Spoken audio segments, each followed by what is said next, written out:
get into week 2 of our who's going to be the breakout star in 2024. It's our way too early predictions for rookies. This week we're going to do running backs real quick.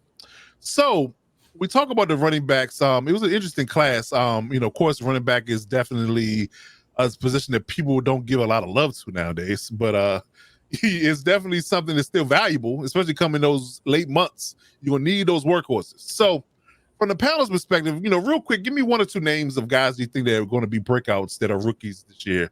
Way too early as always. We projecting, but any 1 or 2 guys you feel like is going to be a home run, for fantasy, for team value. Going to be maybe the starter because they got injury prone guys in front of them. Who you guys think they're going to be special in 2024? For me, I got 2 guys, and I'm gonna say it's based on the situation. I think that they'll probably get a chance to play earlier than other guys. I think they're going to be put in situations where they can be successful. I'm gonna say Blake in LA, and then also I'm gonna say the guy down Blake Corum. Yeah, yes. Blake Corum in LA, and I'm gonna say Bucky Irvin in Tampa Bay. Okay. Yeah, I like the situations that they're in. Tampa Bay, I think that they're going to have to lean on that run game a little bit more. Obviously with Baker not being, he had a good year last year, but we know Baker ain't he is who he is. Let's just call it what it is. Yeah. And I think they're looking for a guy that could kind of help carry that load. And then similar to the thing in LA, their offense is just going to be star-studded. Their offense is going to be able to put up a lot of points. I think there's an opportunity for Blake to come in and contribute to that. I think both of them are going to be in situations where they can kind of capitalize and fit in with the team without having to shoulder too much of the load. Okay. Yeah. I like it. Okay. I like Brooks. Jonathan Brooks. Yeah. I think he's look at that squad. I think he's going to get the rock, bro. I think he could be RB1 when all things said and done. Once he's fully healthy. Remember, he's coming off an ACL injury. Yeah. So if he's healthy and everything is good, I think they were disappointed in Miles Sanders. Who's the other back? Hubbard. He's kind of he's a good 2. He's a good 2. If he's your 1, you're not in good shape. So I think he'll get a good chance. And I agree with Coach Mike. I like Blake Corum. I just think he has I don't know. Some people just are good football players and know how to play. The measurables and all that stuff don't even count for real with some of these dudes. Just knows how to play football. I think he just the short area quickness, the bursts, the cuts. Yeah. Line fast, to the level of I guess you could say it was the cat from Miami last year. A-Chain. But as far as tackle to tackle, he's gonna cause some problems. I do agree with that. And one of the things about him that's annoying for a defense is you can't really see him. He's short. Yes. Yeah. By the time you see him, you know what I'm saying, it's too late. You know what I mean? So I think those are the 2 that I really think are gonna do well. Okay. What you got, Kurt? Yeah.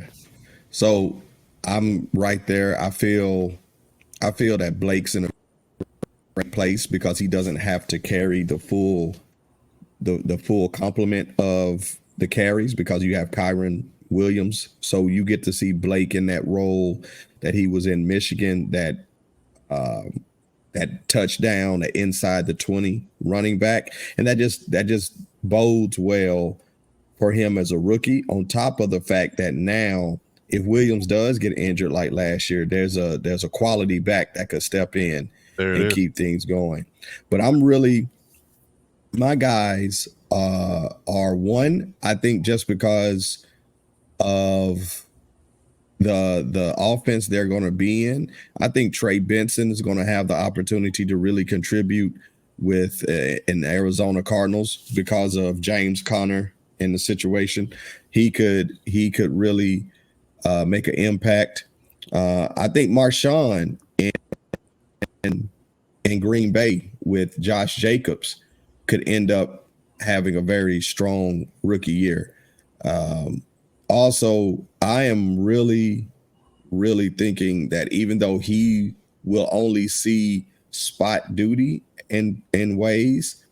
I think Isaac is going to be impactful in his limited roles that he gets. They really haven't had a strong number two in San Fran, but I think with him, Isaac Garindo from for the San Fran.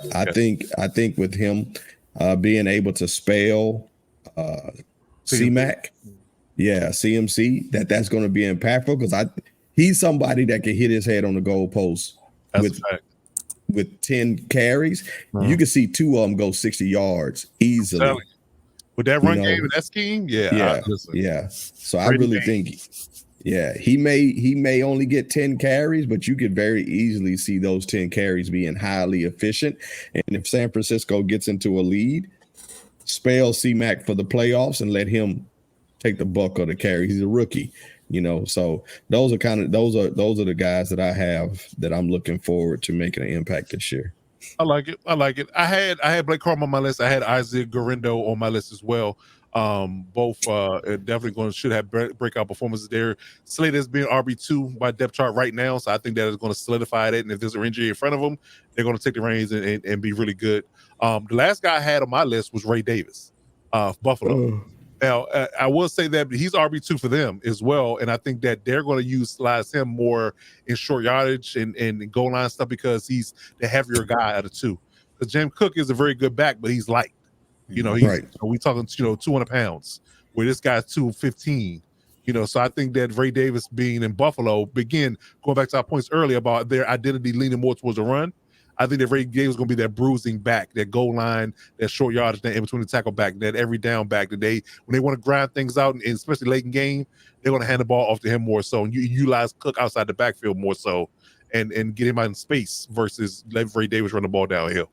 So I think Ray Davis is going to be one as well. So so we looking at guys that could be early fantasy picks if you're in dynasty leagues or whatever case may be. You drafting early, Ray Davis, Blake Corum, Isaac Garindo. Who else do we say? Trey Benson, Marshawn Lloyd, and Jonathan Brooks. So those guys that you should be watching for if you're looking for some early talent, early cheap talent in your drafts, and who's going to be productive in season as soon as they're healthy.